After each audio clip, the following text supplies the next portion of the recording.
안녕하세요. 82회 전산회계 1급 이론 문제 풀이를 하도록 하겠습니다. 1번 문제부터 한번 풀어볼게요. 다음 거래의 내용을 보고 12월 31일 날 결산 수정 분계 시 차변 개념 과목과 차변 금액으로서 적절한 것은 무엇이냐. 이 문제는 먼저 이렇게 봅시다.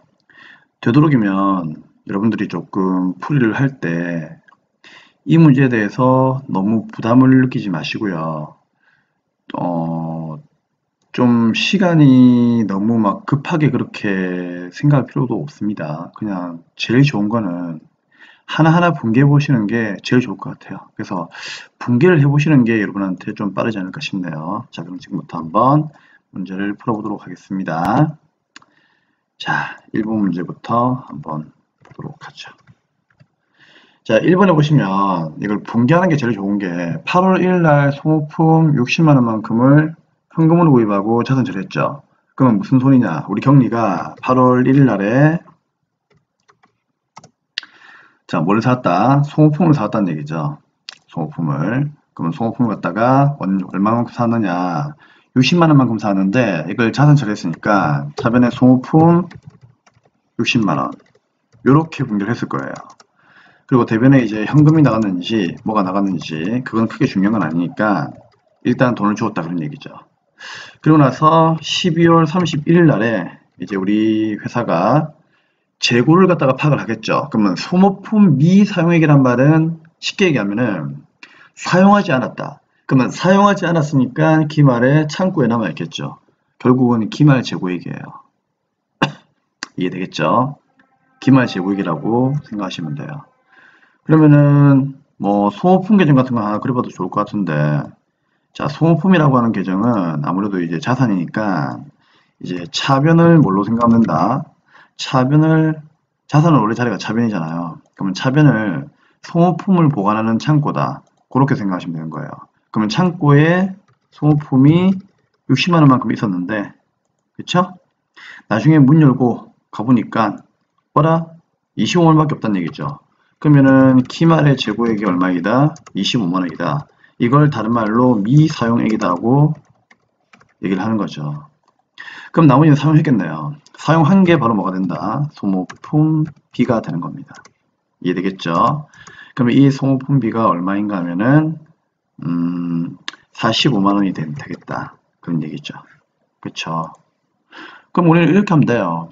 소모품을 60만 원치를 썼는데 이걸 우리가 어떻게 했다? 처음에 자산으로 분개했으니까 그러면 자산으로 분개했으니까 비용을 한 개도 분개 안 했겠죠.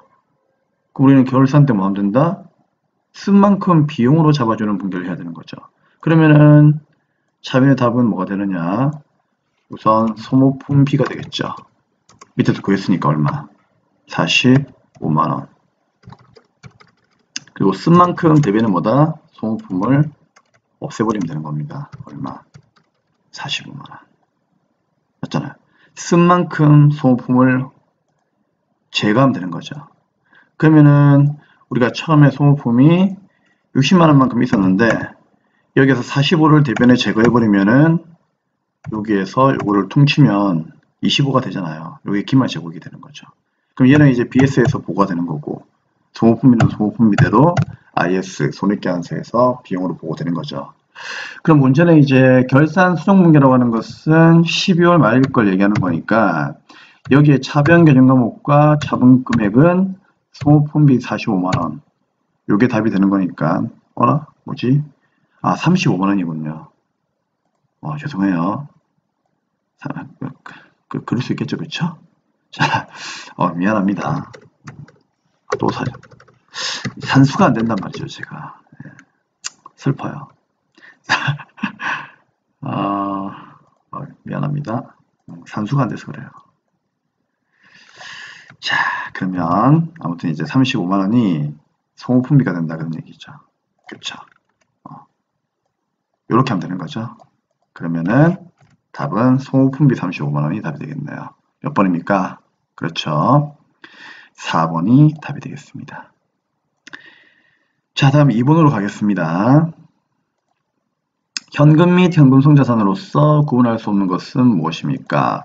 자, 우리 현금 및 현금 송자산 한번 그 배운 내용들을 간단하게 보도록 하죠. 우리 현금 및 현금 송자산은요.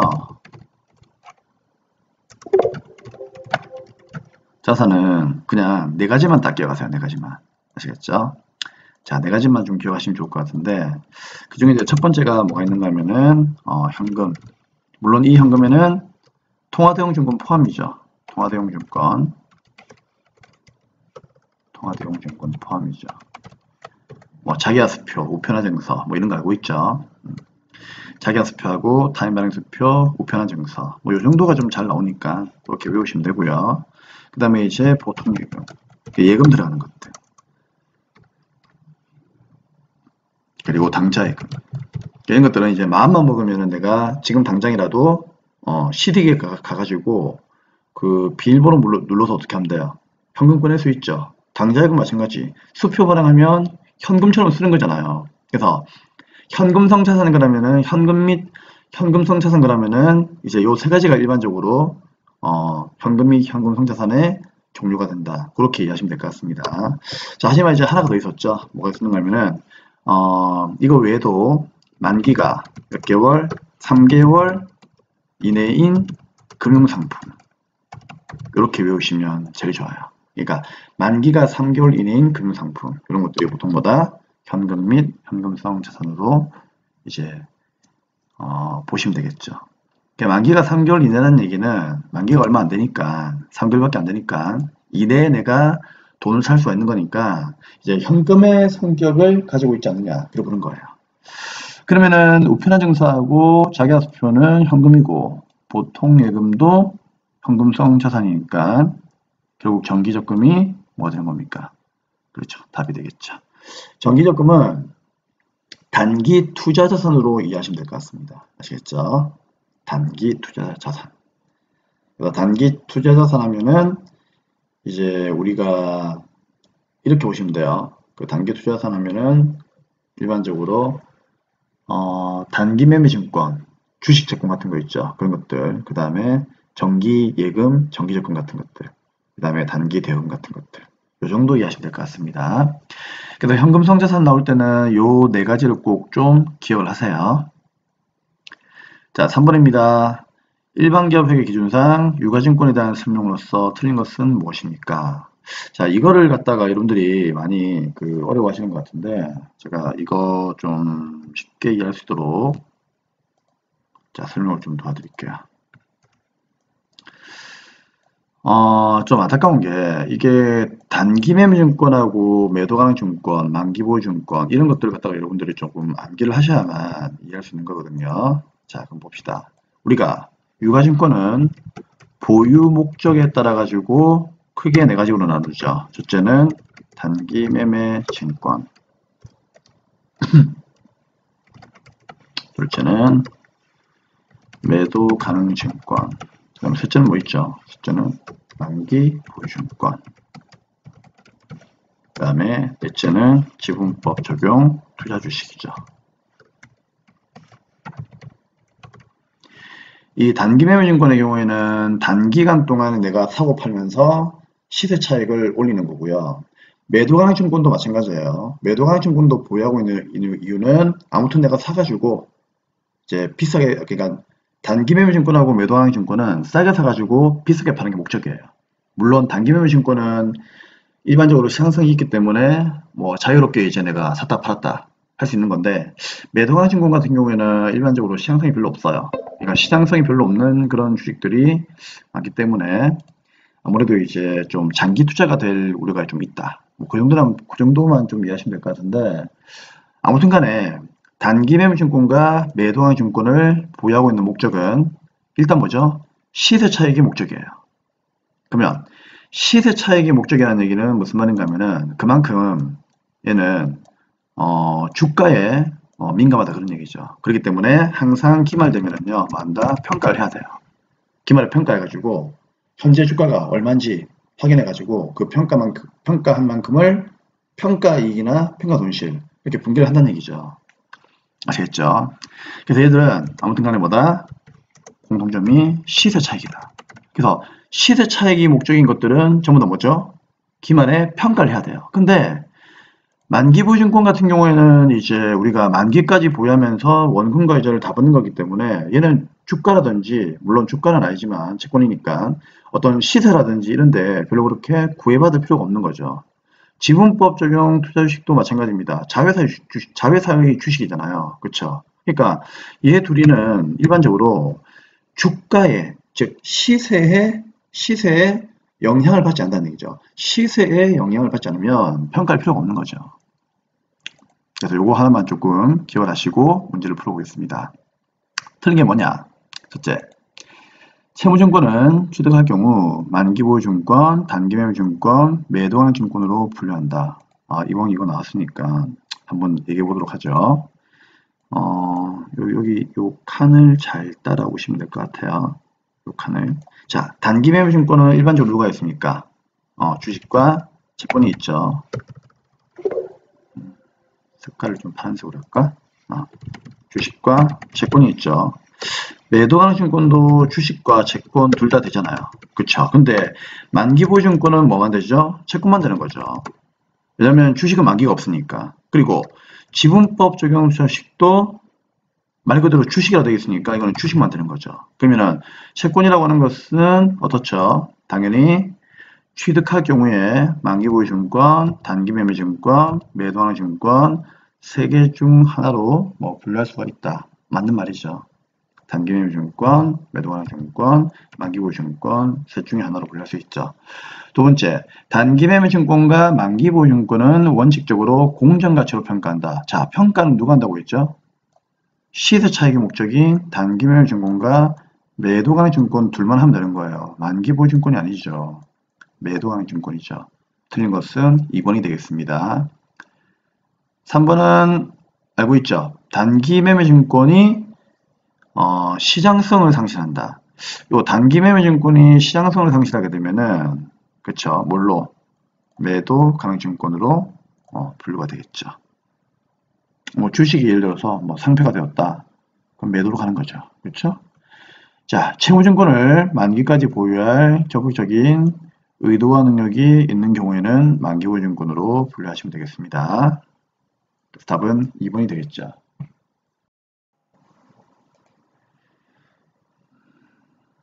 자, 이제 4번 문제 풀어가겠습니다. 3번에 4번 2번이죠. 네, 4번. 재고자산의 수량을 파악하는 방법으로서만 짝지어진 것은 무엇입니까? 자, 우리 수량을 파악하는 방법이 있고 단가를 파악하는 방법이 있었죠. 자, 수량을 파악하는 방법 뭐가 있었죠? 수량 결정법이죠. 한번 적어봅시다. 수량 결정법 하면은 이제 가장 중요한 게 계속기록법, 그쵸? 계속기록법.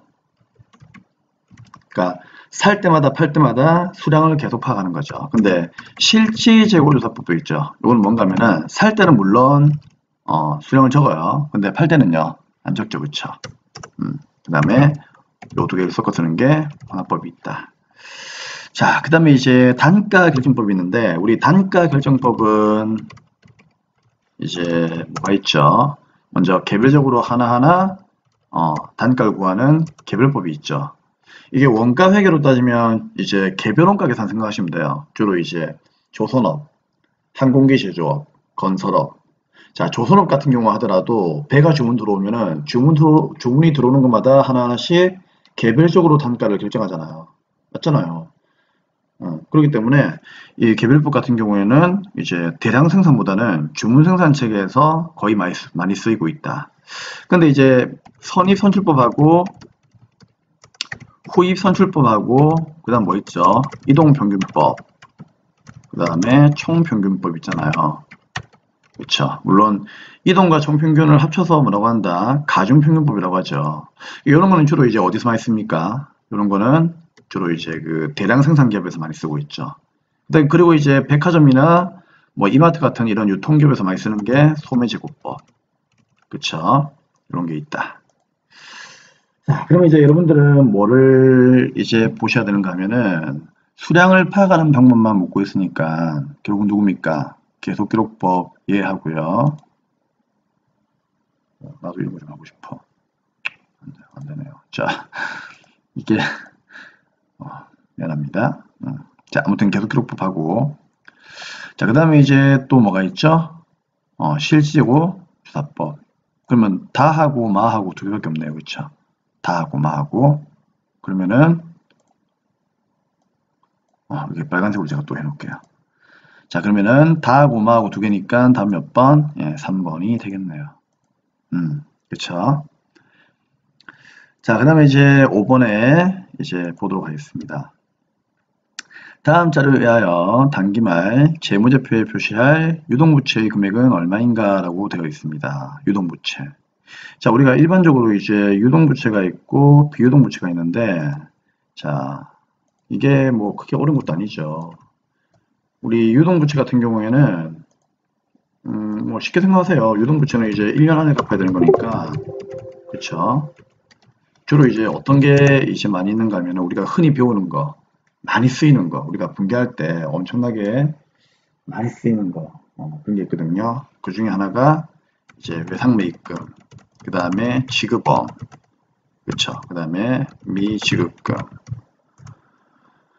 단기차입금도 있나? 그렇죠. 단기차입금, 선수금, 이런 것들이 제일 많이 쓰이죠.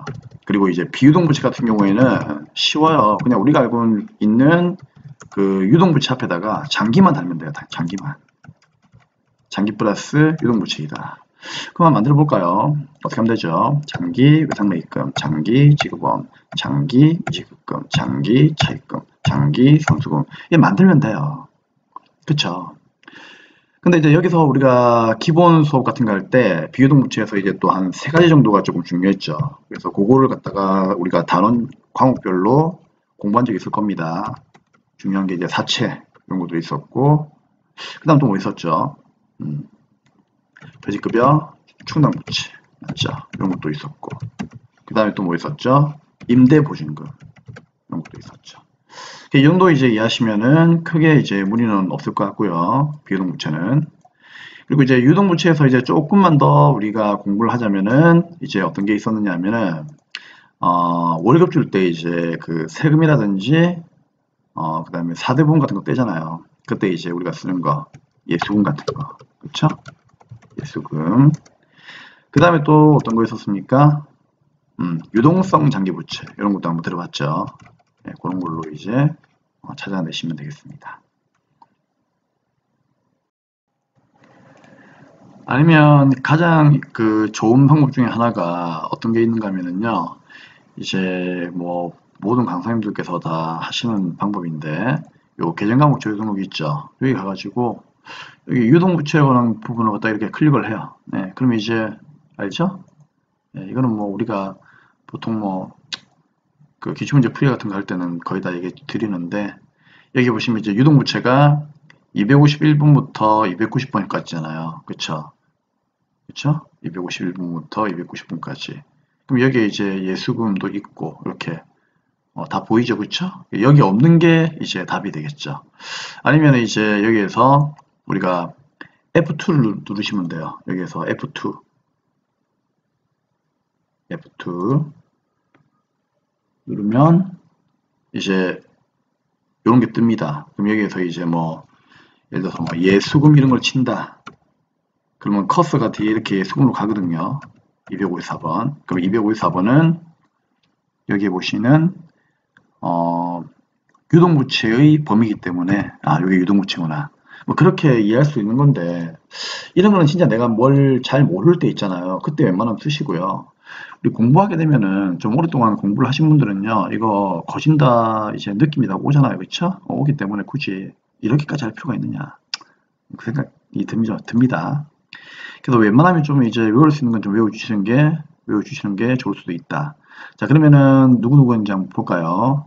자, 매입 채무가 외상매입금과 지급보험 두 개를 얘기하는 거니까 130만 원 더 하시면 되고, 그 다음에 예수금, 그렇죠. 유동부채이죠.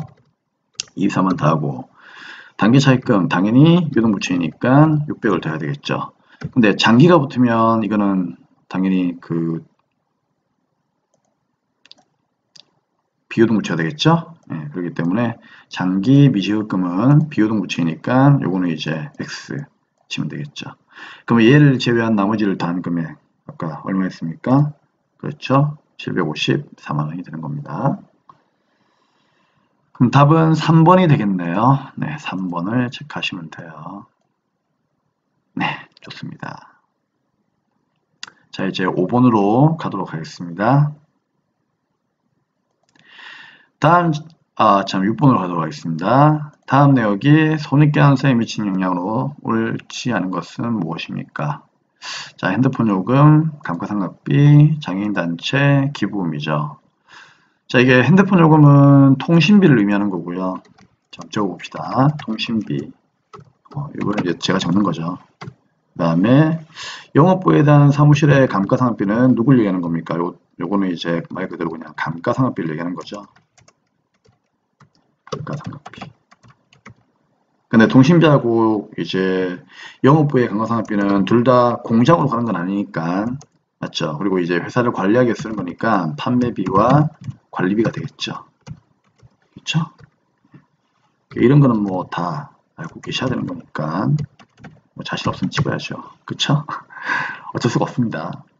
근데 기부하는 거는 영업이 아니잖아요. 그렇죠? 그래서 이런 건 뭐다? 영업의 비용이 되겠죠.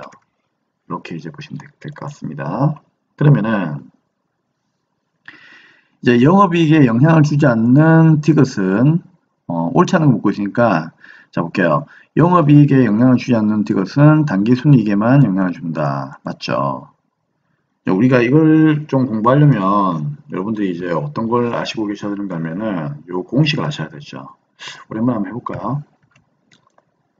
자, 일단 제가 이제 요거는 제가 적어 놓은 거니까 일단 그렇게 보시면 되고, 자, 우리 그 손익계산서에 이제 등식 구분 표시 이제 등식 한번 보도록 하죠. 자, 손익계산서 구분 계산 등식이 첫째 뭐였죠? 매출액에서 뭘 빼죠? 매출 원가를 빼면은 뭐가 나온다? 매출 총이익이 나오죠. 그쵸? 매출 총이익이 나옵니다.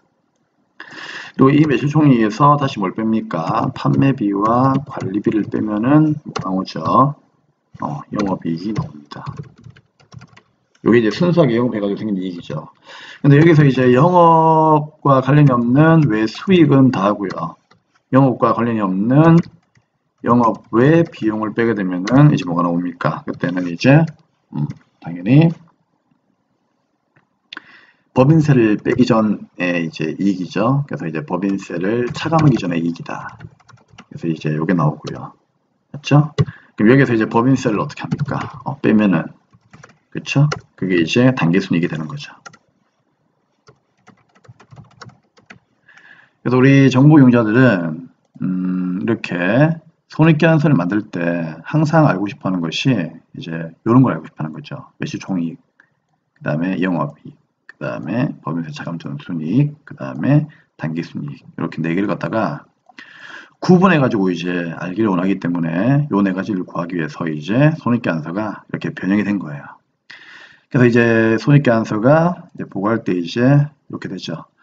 그래서 이 공식 잘 모르겠으면 정기분 손익계산서에 가면 여기 공식 나와 있잖아요. 1에서 2를 빼면 3이다. 요 뜻이에요. 3에서 이제 4를 빼면은 영업이익이다. 그 다음에 6도 하고 7 빼면은 맞죠? 법인세 비용이다. 이렇게 보시면 되는데 요 공식이었습니다. 그러면 자 옳지 않은 거 묻고 있으니까 한번 보자는 얘기죠. 옳지 않은 게 뭐냐? 그럼 여기 쌤이 이제 판관비하고 영업의 비용 다 설명해 놨으니까 문제를 보도록 하죠. 1번에 영업이익에 영향을 주지 않는 디귿이 누굽니까? 디귿은 그 기부금 얘기하는 거잖아요.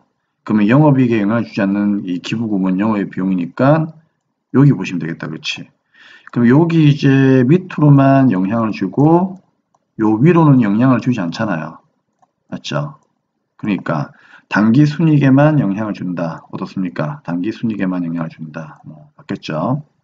일단 맞다치고 그 다음에 2번 영업의 비용은 니은과 디귿의 합계액인 100이다. 그럼 결국 틀린 것은 몇 번이다? 2번이 되겠죠. 감가상각비는 영업의 비용이 아닙니다. 판매비와 관리비죠. 그래서 옳지 않은 것은 2번이 되겠죠. 자, 3번은 맞습니까? 기업과 니은의 합계인 130만원은 판매비와 관리비로 계산된다. 결국 이거는 이제 2번과 3번의 싸움이네요. 그렇죠? 그 다음에 기업과 니은의 합계액은 영업이익과 당기순이익 모두에 영향을 준다. 그럼 당연한 거죠. 뭐. 기업, 판관비와 그 다음에 니은, 판관비는 당기순이익에 영향을 당연히 주죠. 맞죠? 네, 어디 있습니까? 당기순이익에 영향을 주잖아요. 그렇죠? 당기순이익에 영향을 줍니다.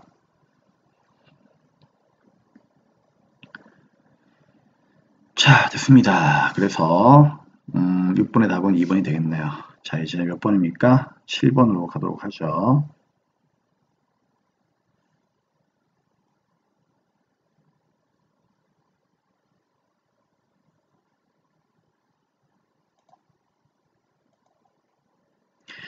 자, 7번.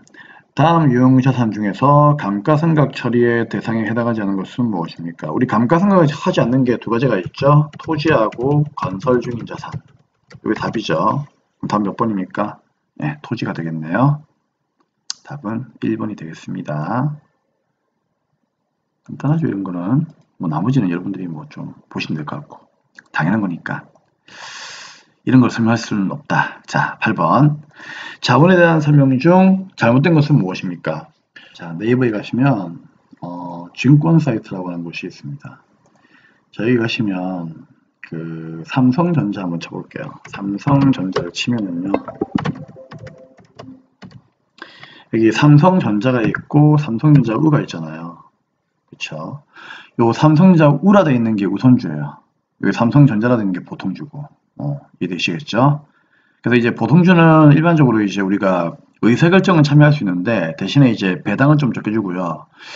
우리 우선주 같은 경우에는 이제 우리가 그 보통주에 비해서 배당을 좀 많이 받아요.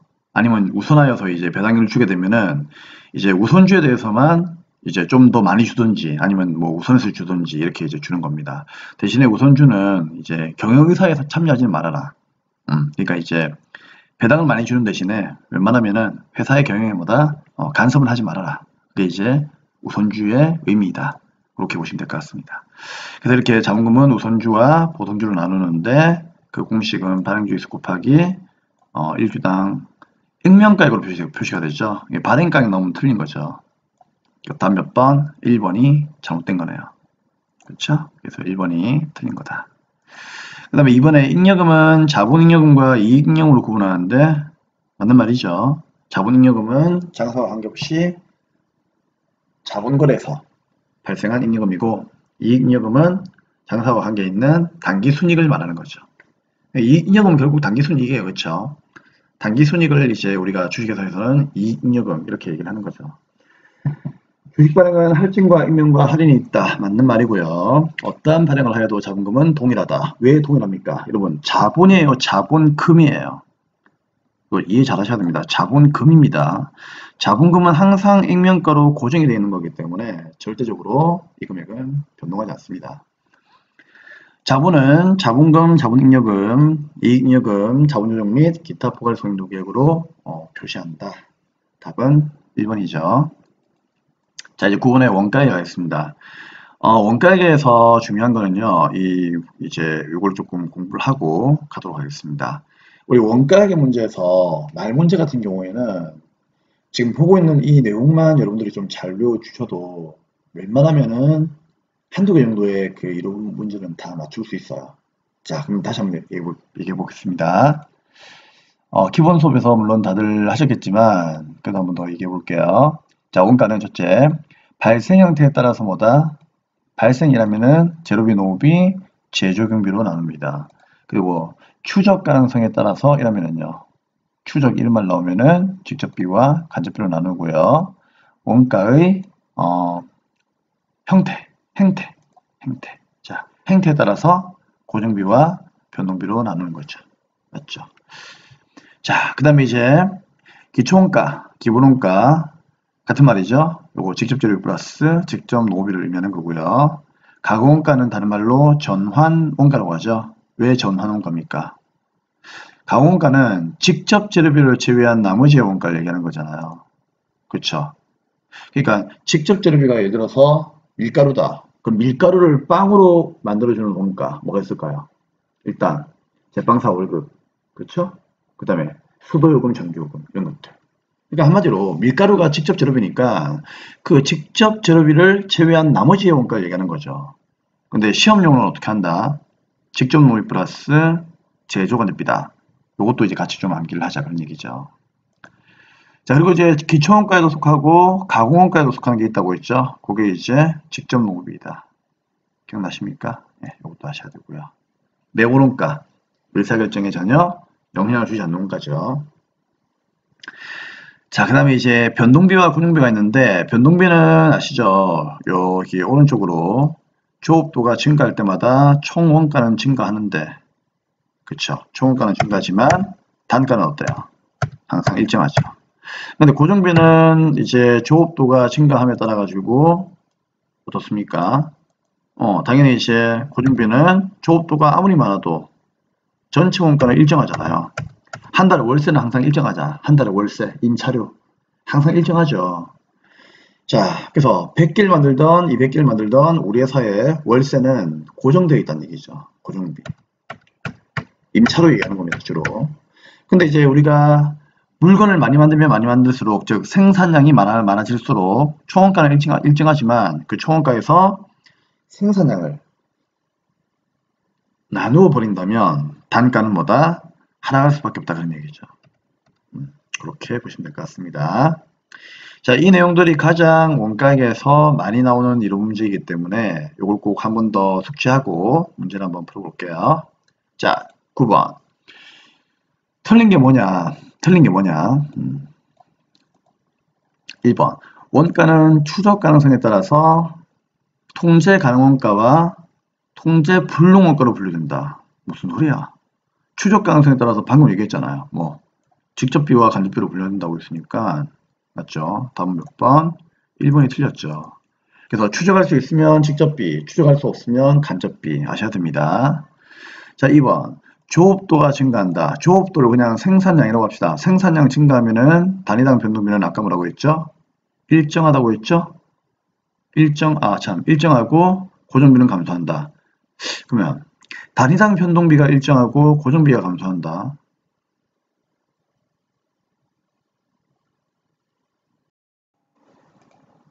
자, 여기 보시면 되겠네요. 자, 여기 생산량이 증가할수록 어때요? 변동비의 단위당 원가가 단가잖아요. 변동비의 단가는 일정한데 생산량이 증가할수록 고정비의 단가는 감소하잖아요. 그래서 생산량이 증가하면 변동비 단가 일정, 고정비 단가는 감소. 맞는 말이죠. 맞죠? 변동비 단가는 일정, 고정비의 단가는 감소. 이게 단가를 얘기하는 거죠. 단가. 단위당이니까. 자, 직접 노비 플러스 재료관리비는 가공원가입니다. 방금 쌤이 필기해 드린 거. 가공원가. 그쵸? 직접 노비 플러스 재료관리비입니다. 맞는 말이죠. 자, 그 다음에 매물원가는 이미 발생한 원가로서 현재 의사결정에 아무런 영향을 미치지 못하는 원가이다. 즉, 매몰 당한 거죠. 자, 10번 문제 풀어보겠습니다. 자, 10번은 직접 노비의 70%를 제조관리비에 배부하는 경우에 특정 작업에 배부된 제조관리비가 35,000원이라면 그 작업에 소요된 직접 노비는 얼마냐라고 되어 있습니다. 자, 그럼 한번 풀어볼까요? 자, 우리 이런 거는요, 항상 문제를 풀 때 제공품 계정을 여러분들이 꼭 그리시면 되겠죠. 뭐, 제공품 계정이야 다들 그릴 줄 알 거니까, 뭐, 더 이상 얘기는 안 할게요. 자, 그러면 제공품을 그려봅시다. 제공품. 자, 제공품 계정은 일단 첫째,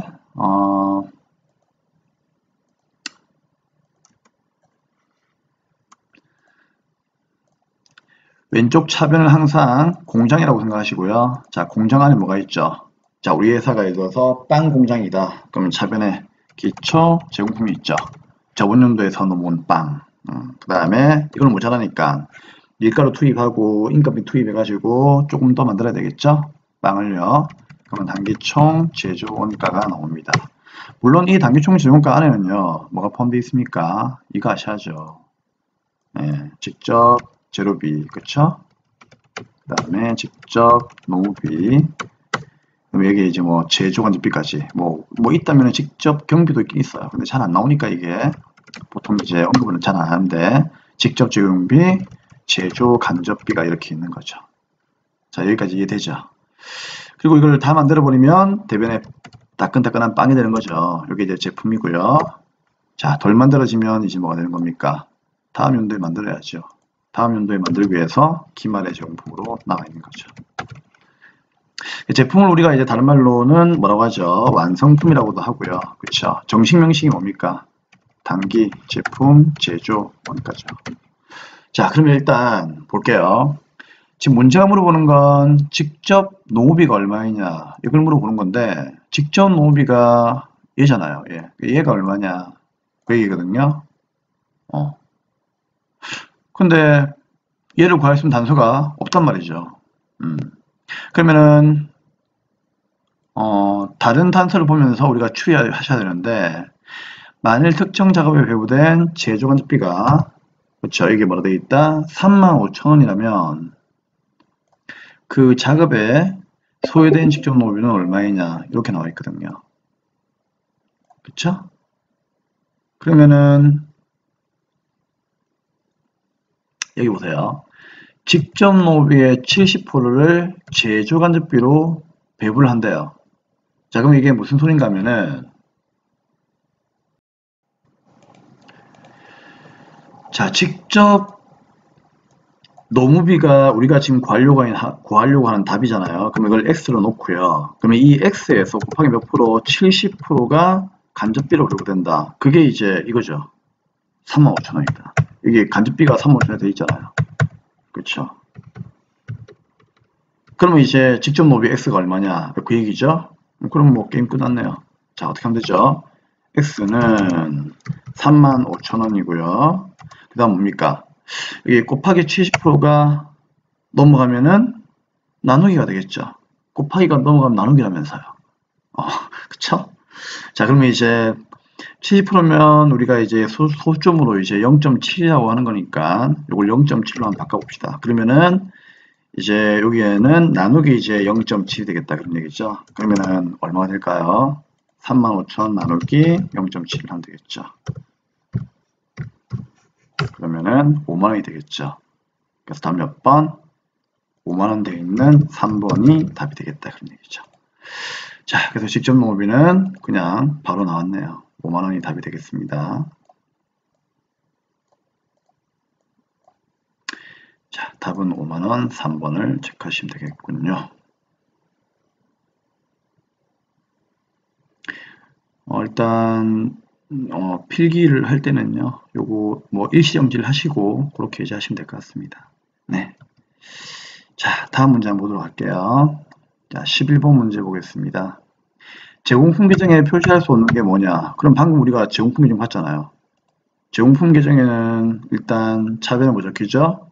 기초제공품, 그 다음에 단기총재정가, 제품, 다른 말로 단기제품 제공가죠. 그 다음에 기마제공품. 이게 적히죠. 그럼 이게 아닌 걸 찾으면 되겠네요. 단기총재정가는 차변요소이고 기초제공품도 차변요소이고 단기제품 제공가가 제품이잖아요. 그럼 몇 번? 4번의 기말 원재료죠. 자, 기말 원재료가 답이 되겠습니다. 이거는 이제 원재료 계정에서 이제 쓰이는 건데, 뭐 이왕 내친 김에 원재료 계정 한번 볼까요? 우리가 이제 원재료 계정이라고 하는 것은 이렇게 보시면 될 것 같아요. 칠판 좀 지울게요. 자, 우리가 원재료 계정이라고 하는 것은요, 원재료도 하나의 자산이에요. 쉽게 생각하세요. 원재료나 상품이랑 뭐가 달라요? 어차피 창고에 보관하는 자산이죠. 그럼 항상 여기 있는 이 차변을 뭐라고 한다? 창고라고 생각하면 돼요. 그러면은 만약에 우리의 원재료가 밀가루이다. 우리가 빵 공장이다. 그러면은 첫째 뭐 있습니까? 저번 연도에서 쓰고 남은 밀가루가 있겠죠. 그럼 거기에다가 좀 모자라는 밀가루가 있으면 어떻게 하죠? 매입을 해야 되겠죠. 그럼 이제 원재료 순매입이 나오겠죠.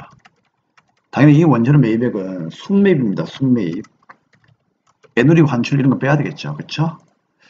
그러면 창고에 이제 밀가루가 이만큼 있다는 얘기죠. 그러면 그 밀가루를 다 써버리면 걔가 뭐가 되는 겁니까? 우리가 흔히 말하는 재료비가 되는 거죠. 직접 재료비. 그쵸? 그리고 쓰고 남은 밀가루는 뭐가 되는 겁니까?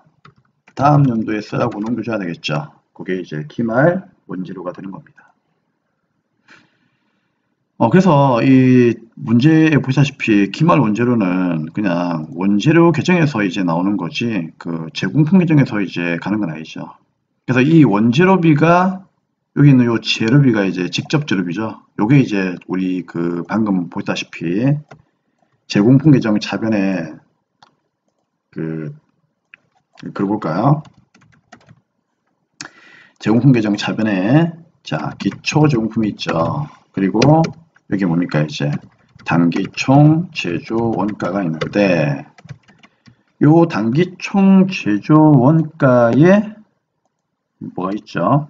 단기총 제조 원가에 이제 아까 제가 얘기 드렸죠. 직접 재료비, 직접 농업비 뭐 이런 것들이 있다고 했잖아요. 차별만 적어 볼게요. 직접 제조 경비, 그 다음에 제조 간접비가 있다고 했잖아요. 그럼 이제 여기에 이제 이 직접 재료비가 누구를 의미하는 겁니까? 그렇죠. 얘가 바로 얘를 의미하는 겁니다. 그래서 원재료비에서 원재료 계정에서 재료비 구하면은 얘가 이제 일로 오는 거죠. 그렇죠. 그래서 기말 원재료는 제공품 계정에 속하는 게 아닙니다. 자, 12번에 이제 보조 부분 원가를 제조 부분에 배분하는 방법에 속하지 않는 것은 무엇이냐. 그렇죠? 자, 이게 세 가지가 있었죠? 자, 완전 무시한다. 직접 배부. 일부 고려한다. 단계 배부. 완전 고려한다. 상호 배부. 간접 배부법. 뭐 이런 거 들어본 적 없죠? 네, 이건 답은 3번이 되겠습니다. 자, 이제 부가가치세 13번 문제입니다. 다음 자료에서 세관계 함수에 필요적 기재사항이 아닌 것은 무엇입니까? 자, 우리 필요적 기재사항 그러면은 한번 외워볼까요?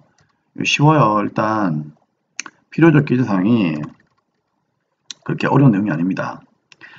필요적 기재사항은 일반적으로 이제 우리가 네 가지를 외우시면 되는데 판매자를 공급자라고 하고 매입자를 공급받는 자라고 하거든요. 그러면은 판매자하고 매입자하고 즉 공급하는 자하고 공급받는 자는 일단 사업자 넘버는 있어야 돼요. 그러면 일단 1번과 3번은 필요적 기재사항이 맞겠죠. 근데 이제 여기에서 이제 우리는 이제 정부는요 이 두 사람 중에서 누가 더 이뻐요? 공급자가 이쁘죠. 왜요? 공급자가 국가한테 부가세를 이제 신고하고 납부해야 되잖아요. 공급받는 자는요, 매입세 공제를 받아야 되기 때문에 정부가 이제 매입세를 돌려주는 입장이잖아요. 그러니까 이제 그다지 그렇게 관심이 없어요. 쉽게 생각하세요. 우리가 마음에 드는 사람이 있으면은 그 사람이 뭘 알고 싶어 합니까? 그 사람의 이름을 알고 싶어 하죠. 맞잖아요. 우리가 관심 있는 애가 있으면 걔 이름 알고 싶어 하잖아요. 그쵸? 똑같은 거예요. 국가도 공급자하고 공급받는 자 중에서 누구 이름을 알고 싶어요. 그쵸? 나한테 세금을 신고하고 납부를 해야 되는 공급자에 대한 이름을 더 알고 싶어 하겠죠. 그래서 공급자만 상호 성명 명칭이 필요하고요. 공급받는 자는요. 뭐 굳이 그걸 안 적어도 괜찮다. 그런 얘기죠. 그래서 공급자는 부가세를 물건을 팔아가지고 부가세를 내야 되는 사람이기 때문에 공급자에 대한 이름을 엄청나게 중요시합니다. 그래서 그것도 같이 아셔야 되고요. 그 다음에 4번에 보시면 공급가액과 부가가치세. 이거는 뭐 당연한 거죠. 우리가 이제 공급가액과 부가세를 합쳐서 뭐라고 하죠? 공급대가라고 한다. 자, 그 다음에 작성연월 1이죠. 공급연월 1이 아니죠. 그래서 틀린 것은 몇 번? 2번이 되겠습니다. 자, 14번. 부가세의 영세율과 관련된 설명 중 틀린 것은 무엇입니까? 부가세는 아시죠? 그 영세율 제도의 목적이 뭐죠? 수출 촉진, 이중과세 방지잖아요. 그렇죠? 그러면 영세율은 수출한 재화에 적용된다. 맞는 말이죠. 그리고 영세율은 완전 면세죠. 불완전 면세가 누구였습니까? 면세죠, 면세. 면세업자는 그 면세 품목을 만들기 위해서 혹시라도 과세 품목을 구입하게 되면은 매입세 공제가 안 돼요. 면세업자는 부가세법상 사업자가 아니기 때문에 부가세 신고를 안 하잖아요. 근데 영세율 업자는 영세율을 과세하는 거기 때문에 과세 사업자로 보시면 됩니다. 그래서 면세업자는 일단 부가세 신고를 안 하기 때문에 매입세 공제가 안 돼요. 그러니까 어떻게 하죠? 과세 품목을 구입하더라도 매입세 공제가 안 되니까 그 매입세액을 공제받지 못하죠. 그러면 이제 어떻게 하느냐? 자기 손에 안 보려고 매입세액을 갖다가 취득하는 물건의 원가에다 포함을 시켜버려요. 그럼 거기에다가 이제 이윤을 얹어 팔기 때문에, 즉 부가치를 얹어서 팔기 때문에, 그쵸? 결국 면세업자가 손해 안 보려고 자기가 공제받지 못한 매입세액을 다음에 소비자에게 전가시키는 거죠. 그럼 물론 우리는 쌀과 같은 농산물과 같은 이런 그 면세 품목을 구입을 하는 거지만 실제로는 그 면세업자가 공제받지 못한 매입세까지 다 떠안는 거죠. 그래서 면세로 사지만 결국 면세업자가 공제받지 못한 매입세액을 우리가 떠안기 때문에 실제로 면세 품목을 사게 되면요, 완벽한 면세가 아니라 이제 불완전한 면세가 되는 거고, 그만큼 이제 부분적으로 면세가 이루어지는 거죠. 그렇기 때문에 답은 그렇기 때문에 영세율이 완전 면세가 되고 면세가 불완전 면세가 되는 겁니다. 그리고 영세율 같은 경우에는 매입세 공제가 되기 때문에 면세업자처럼 이제 매입세액을 전가시킬 필요가 없거든요. 다음에 소비자에게 떠넘길 필요가 없단 말입니다. 그렇죠? 그러니까 완전 면세로 보는 거죠. 팔 때는 영세니까 부가세를 거의 과세하지 않잖아요. 그렇죠? 과세하지 않는 게 아니고 과세하지 않는 효과가 일어나잖아요. 그렇죠? 그렇기 때문에 2번은 맞는 말이죠.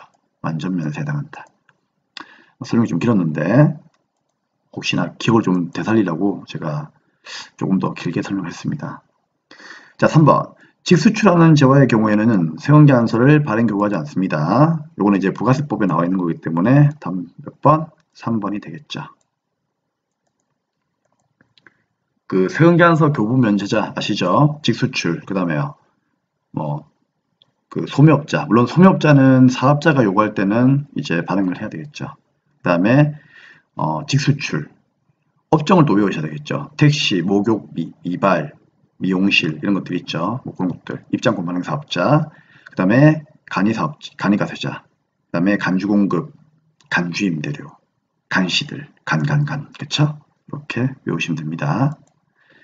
그 다음에 영세율은 소비하는 나라가 과세할 수 있도록 소비지국을 그냥 쉽게 얘기하면은요, 수입업자라고 생각하시면 될 것 같아요. 수입한 나라.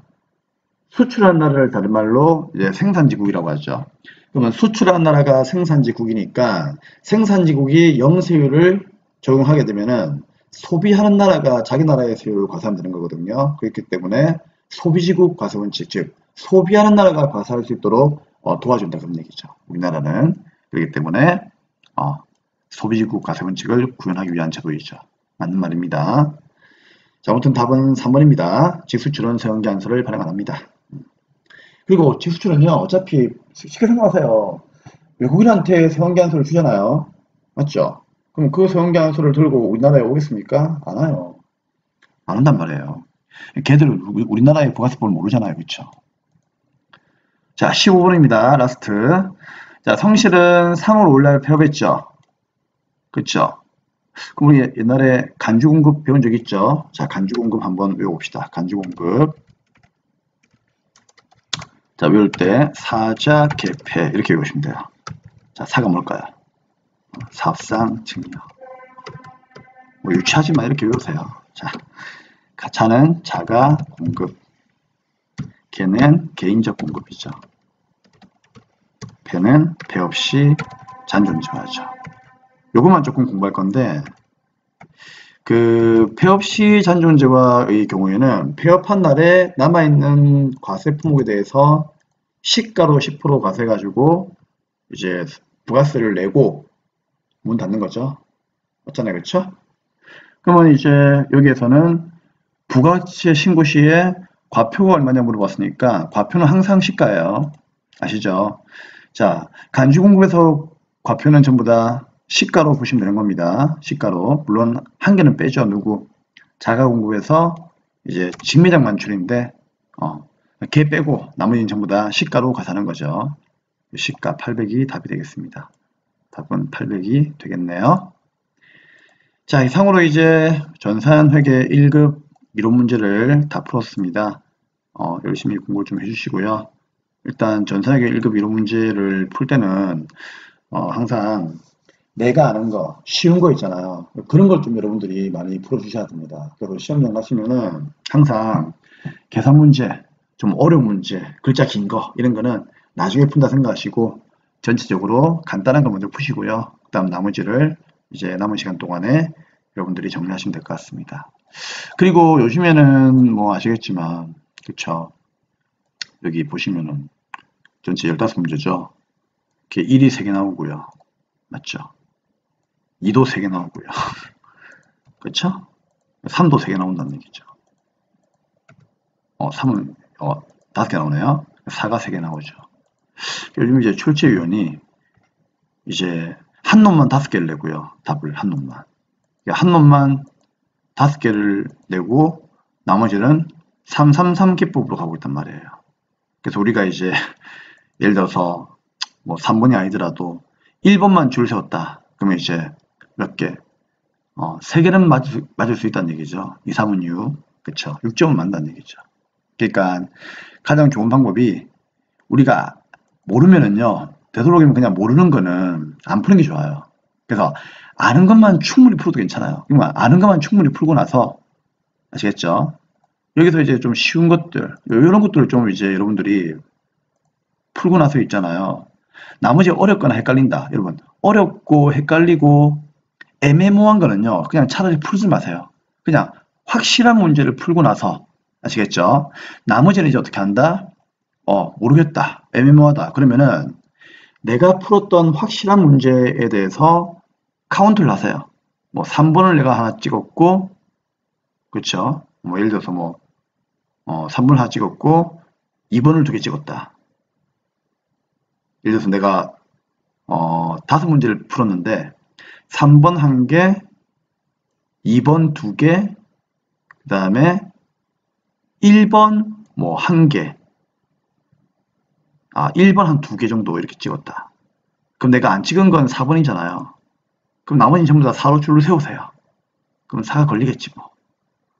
그쵸. 예, 그렇게 해가지고 푸는 게 오히려 더 잘 찍을 수가 있다. 그런 내용입니다. 물론 찍으시면 안 되겠지만 그래도 진짜 모르겠으면은요. 가장 내가 카운터를 작게 한 그 답안을 갖다가 나머지를 줄을 세우시면은 아마 좀 좋은 효과가 있을 겁니다. 자, 이상으로 82회 회계 1급은 수업을 마치겠습니다. 수고하셨습니다.